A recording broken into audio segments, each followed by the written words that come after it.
Hey Chain Bang tennis friends, welcome to part 2 of hitting with a 500 ATP Pro. If you haven't seen part 1, I'll put a link in the description below. In part 1, I showed more of the preparation side of getting ready for a tournament. In this video, I'll show more of the training side and some drills and exercises that Hadi does to help him improve and get better. Let's get into it. Today's practice is very similar to all my other practices. I like to play points so I stay sharp and fit. I also mainly play points because I don't have a coach to feed me balls, and I feel at this stage in my tennis it's not something that I'm looking for. But as a junior player or someone who's trying to improve their game, I think this will be beneficial. I do, however, change up my practices from time to time, so you'll see in day 5 that we changed it up to work on some of our shots. It's good to change up the practices so it doesn't get boring and monotonous.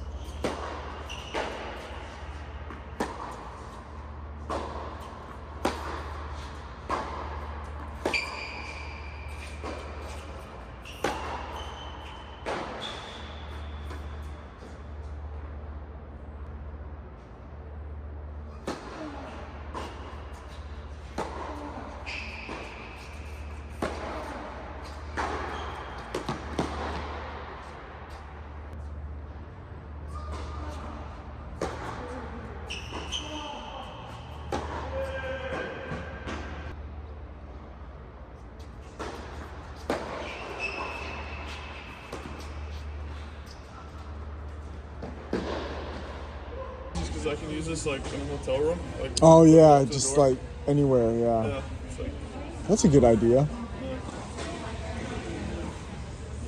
or on a plane, you know, I can hook it up to the cabin. Outside. You're hanging outside, you're like dangling. After practice, Hadi did a circuit workout with TRX bands and then some cardio. I would recommend TRX bands or body weight workouts for younger players who are hesitant on doing weights. Some parents also might not want their younger kids to start weights so early, so TRX bands, body weight exercises will help you get stronger.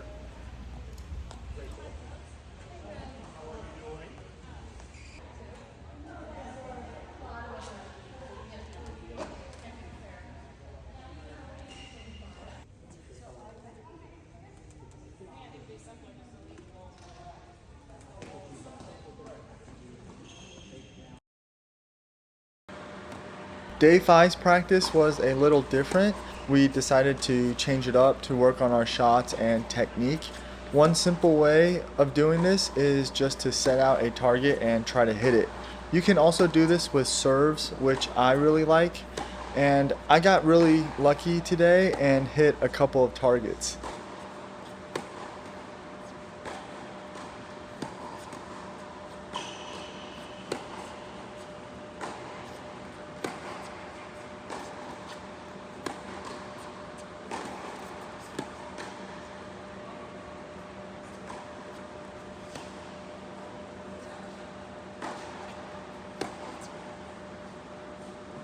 Afterwards, we worked on some volleys and played a half-court volley game.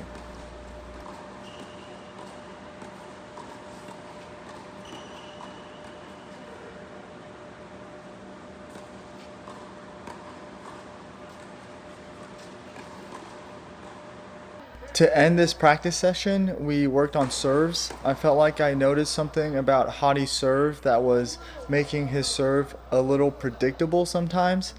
And I don't normally voice my observations out since I don't think anyone likes unsolicited advice. But since we're both friends and we're both trying to get better, I pointed it out. This is one thing that I try to look out for in a match when my opponent is serving, and that's the toss. If my opponent tosses the ball over their head, I might get ready for a kick serve. So imagine a clock. Tossing the ball over their head would be the 12 o'clock position or 11 o'clock position. If my opponent tosses the ball to the right of his head or around the 1 o'clock or 2 o'clock position, I might anticipate a slice serve. These are just general tendencies and not true for all cases or serves. For me, I try to have a relatively similar toss for all my serves, so my opponent will have a harder time predicting where I'll go.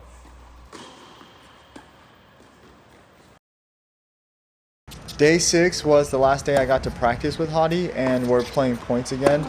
You're probably starting to see a trend here of just playing a lot of points. I think live ball is important to develop your game style, but I'm sure Hadi's coach feeds him balls to further hone his game and work on his technique.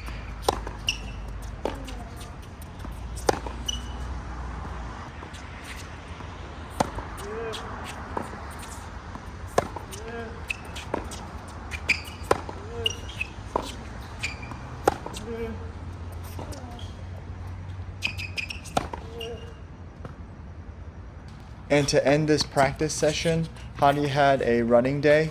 One drill he likes to do is a shuffle drill where he just goes for 45 seconds and then takes a 45-second break and then goes again.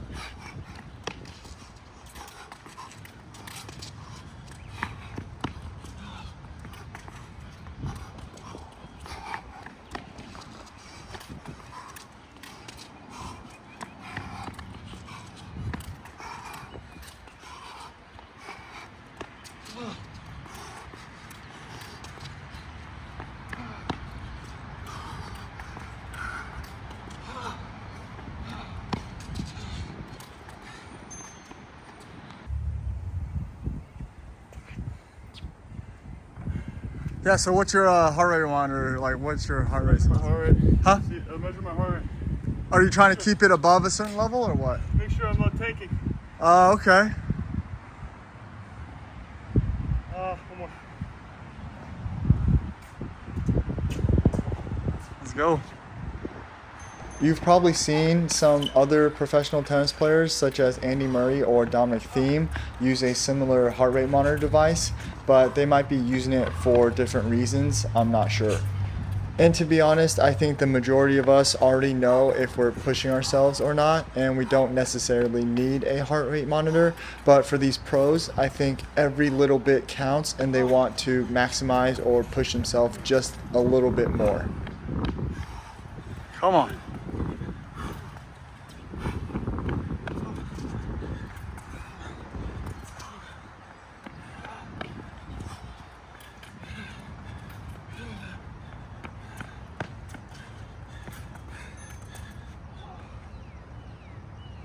Hope you guys learned something from the video that you can use in your own practices. Even though Hadi didn't get into the ATP tournament like he wanted to, he's still persevering and working hard, and that's awesome for him. And it turns out he recently won 2 ITF tournaments, so congrats to him, and I hope he keeps going. Sometimes you get into a slump or you get some bad luck, but I believe if you just keep pushing and keep working hard, things just might start going your way. Thank you guys for watching. Make sure you like and subscribe, and see y'all in the next one.